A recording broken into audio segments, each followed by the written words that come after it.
Corona काल के चलते लंबे समय से प्रदेश भर के शिक्षण संस्थान बंद है। ऐसे में अब कोरोना प्रोटोकॉल के साथ क्या शिक्षण संस्थाओं को खोला जाए, यदि खोला जाए तो बच्चों को किस प्रकार से कोरोना से बचने के लिए उपाय किए जाने चाहिए। कई तरह के सवाल खड़े होते हैं। इंडिया न्यूज़ के बोलो कार्यक्रम के तहत आज हम खाजूवाला में बात करेंगे अभिभावकों, छात्रों व स्कूल संचालकों से कि यदि स्कूल खोले जाते हैं तो बच्चों को किस प्रकार से कोविड से बचने के लिए प्रोटोकॉल होने चाहिए, क्या उन्हें वैक्सीन की व्यवस्था होनी चाहिए, किस प्रकार की गाइडलाइन होनी चाहिए ताकि शिक्षण व्यवस्था भी लगातार चलती रहे और बच्चों की पढ़ाई भी चलती रहे। इसको लेकर हमारे साथ कुछ अभिभावक हैं जिनसे बात कर लेते हैं। सर, आप बताइए किस प्रकार की व्यवस्था रहेगी कोविड प्रोटोकॉल के साथ स्कूल खोले जाएं, यदि खोले जाएं तो क्या व्यवस्था होनी चाहिए? सर, मैं सोच रहा हूँ कि विद्यालय खुलने ज़रूरी है क्योंकि 2 साल का लंबा पीरियड हो गया है और बच्चे शिक्षा से दूर हो रहे हैं, तो स्कूल खुलनी चाहिए। लेकिन ये जो कोरोना सरकार की गाइडलाइन है उसको ध्यान में रखते हुए विद्यालय खुलना चाहिए।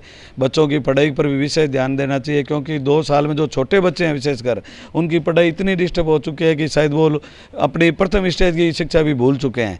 तो स्कूल ज़रूर खुलने चाहिए। तीसरी अपने लहर का भी सुन रहे हैं, उसको ध्यान में रखते हुए मैं तो ये चाहूँगा कि सारे बच्चों को पहले वैक्सीनेशन हो जानी चाहिए और उसके बाद विद्यालय खुलने चाहिए।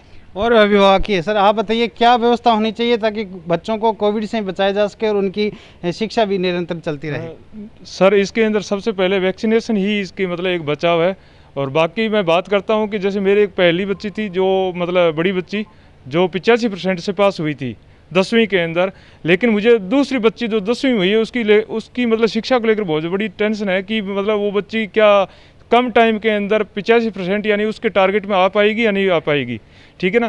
तो इसीलिए न तो अभी तक कोई स्कूल खुले हैं, न कोई इसके लिए सरकार ने कोई कदम उठाया है। मैं ये चाहता हूँ कि इसके अंदर मतलब कोई इस प्रकार का रेगुलेशन जारी किया जाए जिससे क्या है कि बच्चे पढ़ाई डिस्टर्ब न हो और लगातार मतलब शिक्षा भी जारी रहे। हमारे साथ छात्र है, क्या कहेंगे? लंबे छुट्टियां तो लंबी मिल गई है, लेकिन क्या अब स्कूल खुलने चाहिए? खुले तो क्या गाइडलाइन होनी चाहिए, किस प्रकार की व्यवस्था होनी चाहिए? स्कूल खुलने चाहिए क्योंकि बहुत ज़्यादा टाइम हो गया है और बच्चे पढ़ाई बिल्कुल भी नहीं कर रहे हैं और स्कूलें खुलनी चाहिए और कोरोना गाइडलाइन की पूरी ध्यान रखना चाहिए कि पहले वैक्सीनेशन हो उसके बाद ही स्कूलें खुलें और तीसरी लहर भी आ रही है इसलिए उसका भी ध्यान रखना चाहिए। हमारे साथ स्कूल संचालक है, क्या सर किस प्रकार की गाइडलाइन होनी चाहिए ताकि शिक्षा भी निरंतर चलती रहे, बच्चों की पढ़ाई भी होती रहे? स्कूल खुलने चाहिए और प्रोटोकॉल के तहत और वैक्सीनेशन भी होना चाहिए।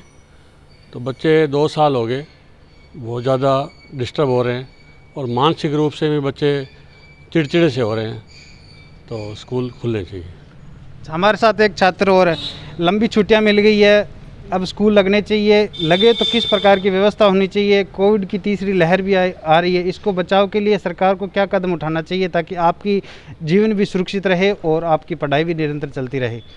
तो मेरा कहना है कि स्कूल खुलने चाहिए क्योंकि काफ़ी लंबे समय के बाद स्कूल खुल रहे के आसार हैं, लेकिन इसके साथ गाइडलाइन का पालन ऐसे होना चाहिए। लगभग कुछ सुझाव मेरी तरफ से कि हाँ, 6 दिन पढ़ाई हो गई तो संडे को प्रॉपर सैनिटाइजेशन हो और जो भी है मास्क की व्यवस्था के लिए कोई सरकारी अफसर, कोई भी पुलिसकर्मी जाके चेक करे ताकि व्यवस्था ढंग से बनी रहे और साथ में प्रॉपर सैनिटाइजर स्टैंड और आदि और वैक्सीनेशन भी होना चाहिए बच्चों का। देखा कि लगातार अलग अलग तरह की प्रतिक्रिया आ रही है क्योंकि कोविड के लंबे समय के बाद लोगों को शिक्षा का स्तर बंद था, अब बच्चों को शिक्षा का मंदिर है जो खोलने की भी मांग की जा रही है, लेकिन बच्चों को तीसरी लहर के मद्देनज़र रखते हुए बच्चों को वैक्सीनेशन के साथ साथ कोरोना प्रोटोकॉल के साथ विद्यालय खोलने की बात कही जा रही है।